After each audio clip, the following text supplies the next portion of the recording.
वो अगला टॉपिक हमारा reaction with acid. Reaction with acid.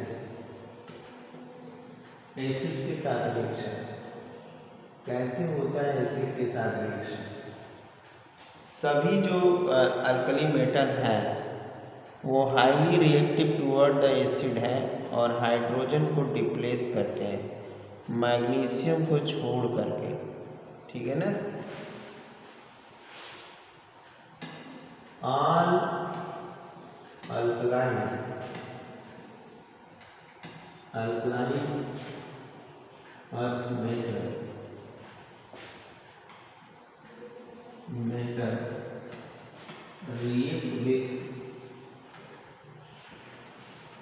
react with acid and give hydrogen gas।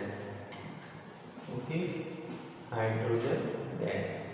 सभी जो है कि अल्कलाइन अर्थ मेटल एसिड से रिएक्शन करते हैं एक्सेप्ट मैग्नीशियम को छोड़ करके। मैग्नीशियम जो है कि रिएक्शन करके हाइड्रोजन गैस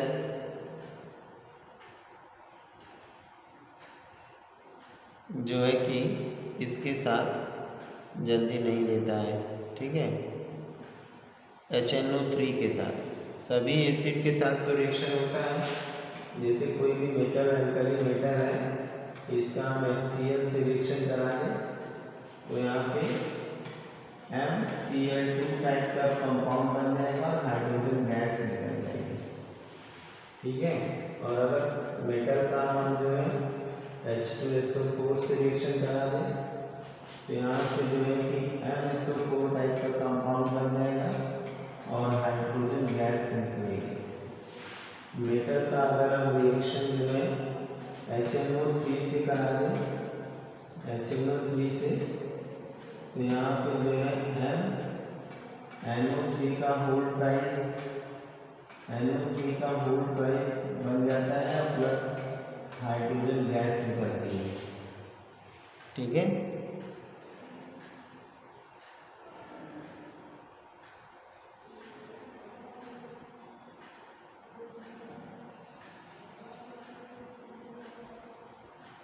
और यहाँ पे मैग्नीशियम जो है, देखो मैग्नीशियम के बारे में अभी मुझे बताया कि मैग्नीशियम HNO3 से रिएक्शन करेगा, हमने बोल रहे थे नहीं करेगा, तो इसके लिए सॉरी। यहाँ पे जो है कि NO3 से ये रिएक्शन करेगा, कब करेगा? जब 5% हम HNO3 लेंगे, हाईली कंसनट्रेटेड हाईली जो है कि डाइल्यूट टाइप का एसिड होगा, क्योंकि 5% ही है, 100 में 5% है। और जब यहाँ पे रिएक्शन हम कराएंगे तो यहाँ पे NaNO3 का फुल प्राइस बनेगा और हाइड्रोजन गैस निकलेगी।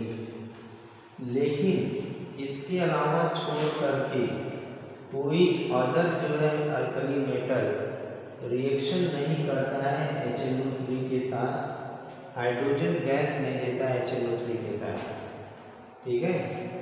इसको नोट कर लो। तो फिर हम यहाँ पे पॉइंट हमने हमारे कहने का मतलब है कि मैग्नीशियम जो है कि 5% HNO3 के साथ रिएक्शन करता है और करने के बाद मैग्नीशियम नाइट्रेट बना देता है और हाइड्रोजन गैस निकलती है। लेकिन जितने भी अदर मेटल हैं इसके अलावा, कैल्शियम है, उसके बाद स्ट्रोंशियम है, बेरियम है, रेडियम है, ये जो है HNO3 के साथ रिएक्शन करके हाइड्रोजन गैस नहीं देते हैं। HNO3 के साथ रिएक्शन करके हाइड्रोजन गैस नहीं देते हैं, ठीक है। तो इस चीज़ को ध्यान में रखना है। केवल ये जो मैग्नीशियम है, इस मैग्नीशियम को छोड़ करके जितने भी अदर मेटल हैं अल्कली मेटल, वो HNO3 के साथ रिएक्शन करके हाइड्रोजन गैस नहीं देते हैं, हाइड्रोजन गैस नहीं देते हैं। हम अगली लाइन लिख देते हैं except Mg, क्या? all other alkali metal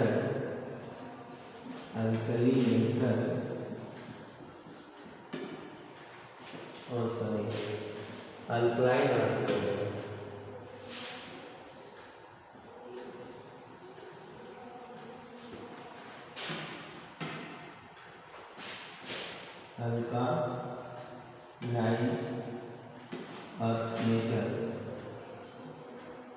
earth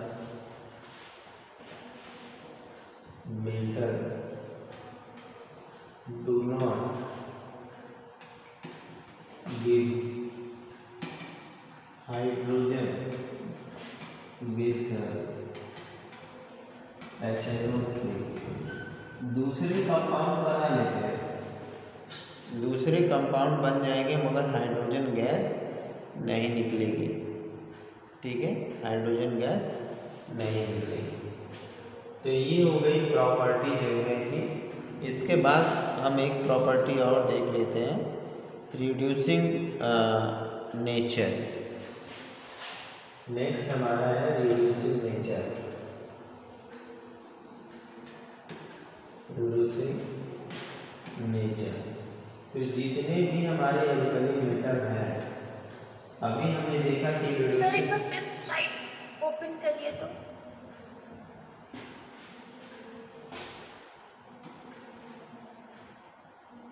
यही वाला। यस सर, उसमें थर्ड पे जो आपने रिएक्शन लिखा है मेटल प्लस 2SNO3। यहाँ पे ना, यहाँ पे। Yes sir. तो यहाँ पे Mg लिखेंगे। ठीक है, इस M की जगह पे Mg लिखेंगे। ठीक है, वही हमने रिएक्शन नीचे लिखा हुआ है। ठीक है, इस M की जगह पे हम केवल Mg लेंगे। ठीक है, इस M की जगह Mg लेंगे। ठीक, तो सर बाकी एलिमेंट्स क्या दे रहे थे? बंद दे। ओके, अब इसके बाद हम लोग जो है कि next reducing power, reducing nature देख रहे थे। हम लोग जो है नेक्स्ट रिड्यूसिंग नेचर देख रहे थे कि अब यहाँ पे जो अभी एक इसके पहले हमने एक रिएक्शन देखा था कि जिसमें कि ये अल्कली मेटल जो थे मेटल हाइड्राइड जो थे वाटर के साथ रिएक्शन करके हाइड्रोजन गैस दे रहे थे। तो जिससे ये प्रूफ हो रहा था कि ये जो मेटल हैं वो रिड्यूसिंग नेचर के हैं। तो ये इन सारे मेटल का जो स्टैंडर्ड रिडक्शन पोटेंशियल होता है वो निगेटिव होता है। All these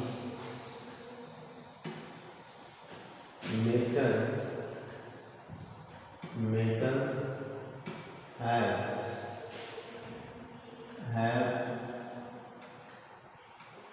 negative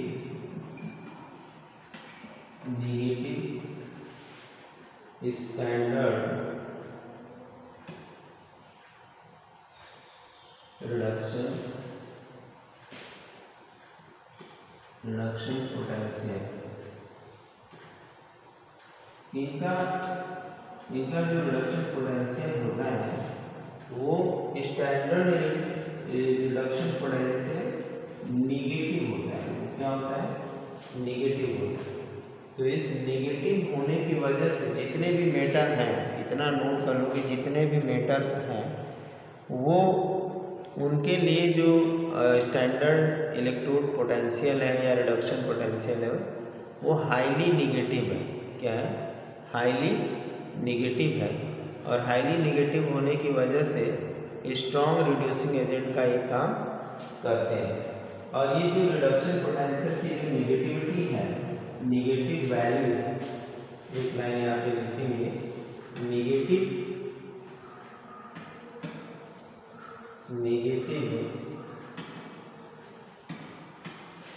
value of standard electrode potential को इस तरह से दिखाते हैं, E nought increases down the group. यहाँ पे हम ई नॉट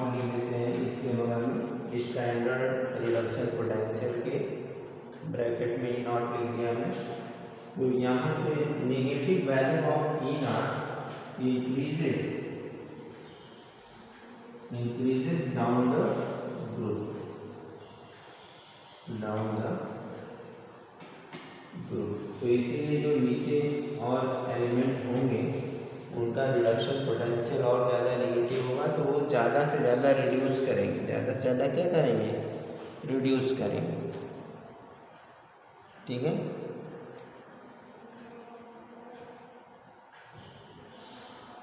तो यहाँ से डाउन द ग्रुप जो है बेरिलियम से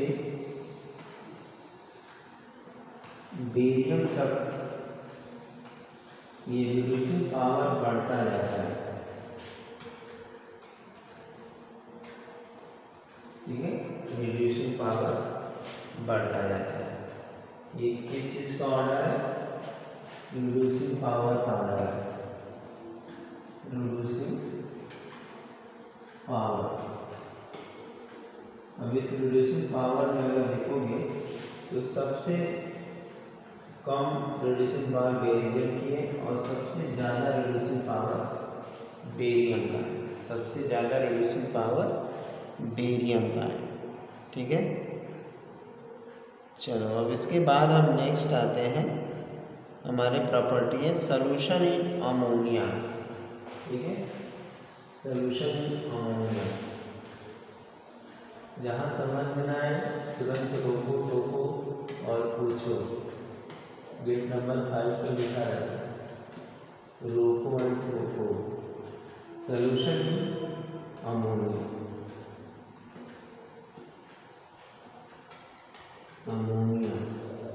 अमोनिया में सोल्यूशन, यानी कहने का मतलब ये है कि जितने भी ये मेटल हैं ये अमोनिया से रिएक्ट करके कॉम्प्लेक्स बनाते हैं। क्या बनाते हैं, अल्कली मेटल की तरह से। ठीक है, like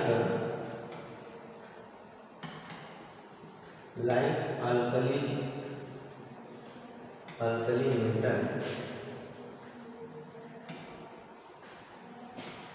these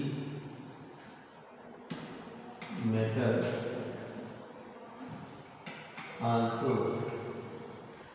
dissolve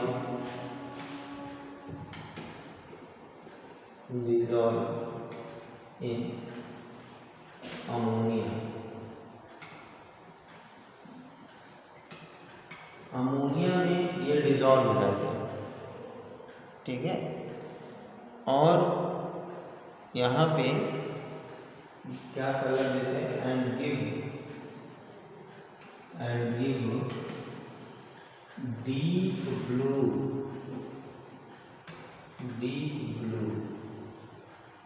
colour, deep blue colour देते हैं।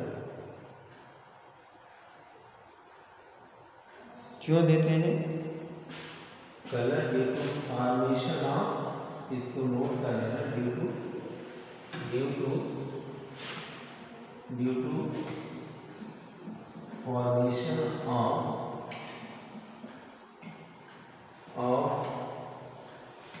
अमोनिएटेड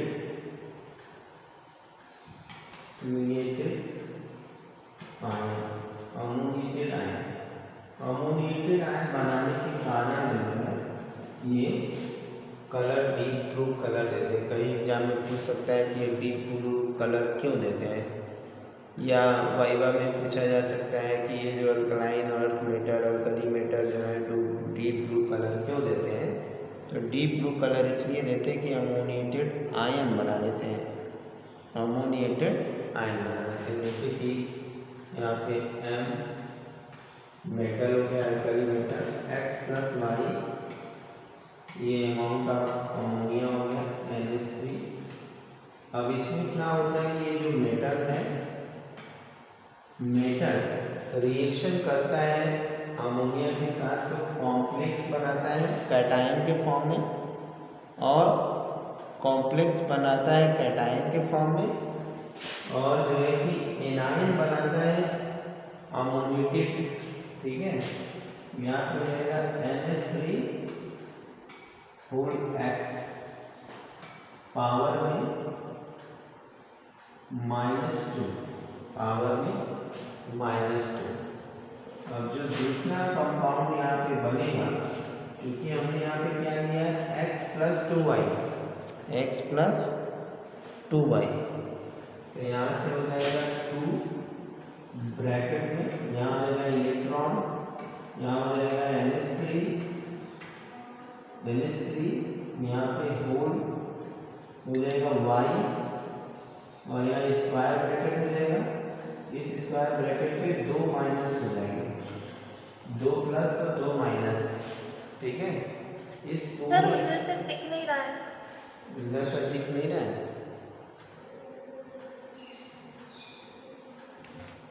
अब दिखा, अभी यस सर। ठीक है। तो ये हमारा जो अमोनिएटेड आयन फ्री इलेक्ट्रॉन के रूप में दिख रहा है, अमोनिएटेड आयन, इस अमोनिएटेड आयन के कारण जो है कि डीप ब्लू कलर आता है। इस अमोनिएटेड आयन के कारण जो है एल्कली मेटल भी और एल्कलाइन मेटल भी अमोनिया के साथ रिएक्ट करके अमोनिएटेड आयन देते हैं, जिसकी वजह से डीप ब्लू कलर आता है, जिसकी वजह से डीप ब्लू कलर आता है, ठीक है। इसके बाद सर वो रिएक्शन सब पाँच क्या हुआ सर, वो रिएक्शन सब देखो यहाँ पे क्या है कि ये हमारा मेटल है, ये मेटल है, यहाँ पे x प्लस 2y, ठीक है। अमोनिया यहाँ पे x प्लस 2y के अमाउंट में है, यानी कि x अमोनिया है और प्लस 2y अमोनिया है, ठीक है। इतनी अमोनिया है। तो मैथमेटिक्स में हम लोग क्या करते हैं, जो कॉमन होता है उसको बाहर निकाल लेते हैं, तो यहाँ पे हमने कॉमन ले लिया। अब इसमें से जो x अमाउंट में अमोनिया है वो मेटल के साथ कॉम्प्लेक्स बना दिया, और जो y अमाउंट में जो है कि अमोनिया है, वो अमोनिया इलेक्ट्रॉन के साथ निकल जाती है, अमोनिएटेड आयन बना देती है। अमोनिएटेड आयन, इसी को कहते हैं अमोनिएटेड आयन।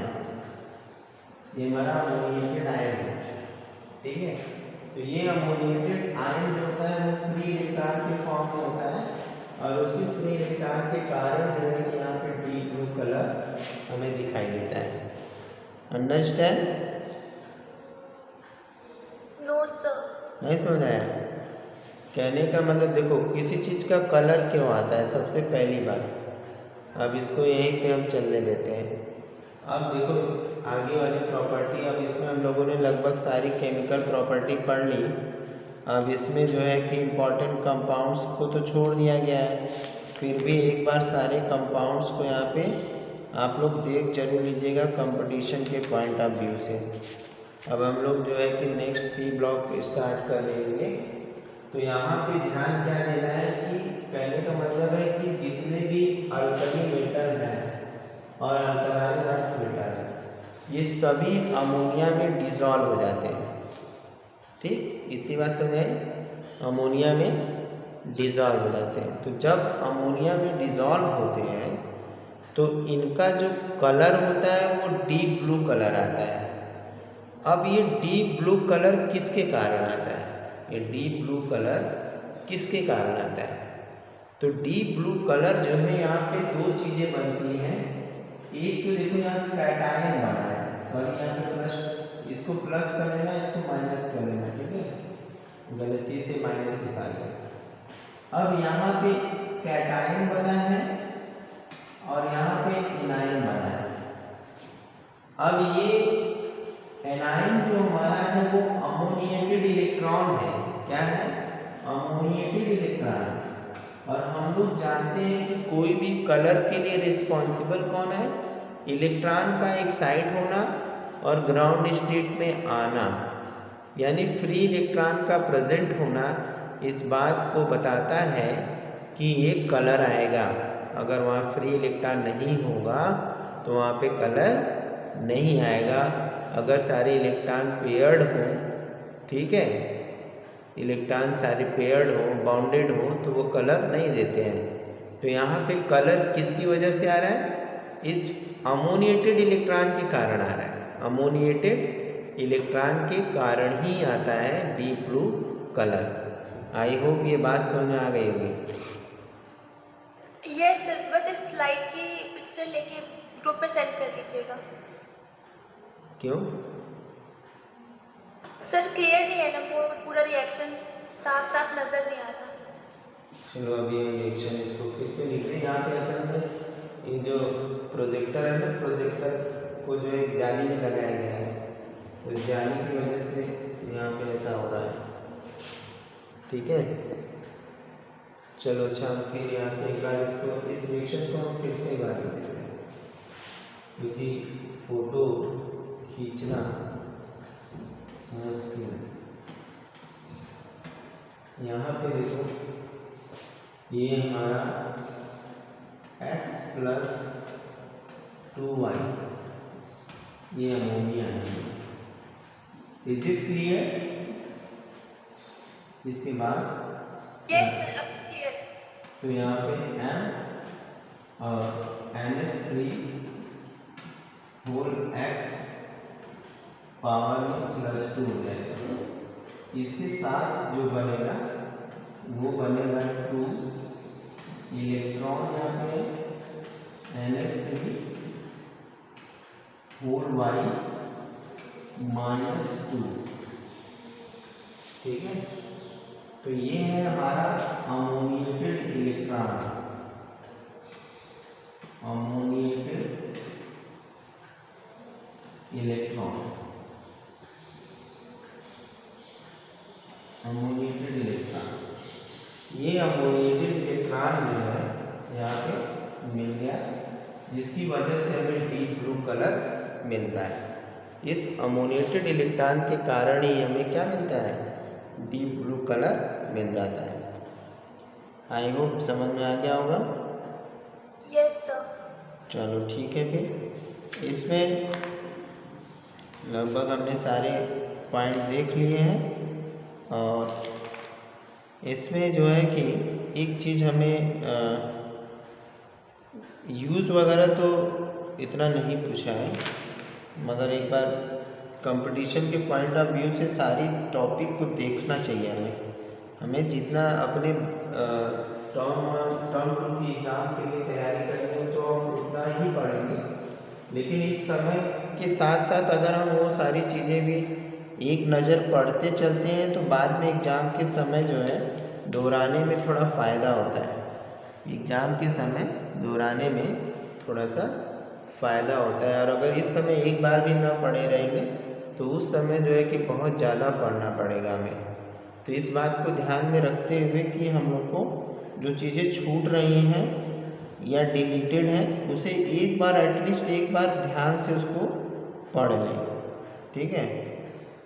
अब यहाँ पे एक चीज़ लास्ट हम यहाँ पे देख लेते हैं, टेंडेंसी ऑफ, चलो टेंडेंसी ऑफ कॉम्प्लेक्स फॉर्मेशन। आज का देखना है कि कॉम्प्लेक्स फॉर्मेशन, ठीक है। आज के लिए, कल हम लोग टेंडेंसी ऑफ कॉम्प्लेक्स फॉर्मेशन देखेंगे। Thank you, have a nice day. इसके बाद हम लोग नेक्स्ट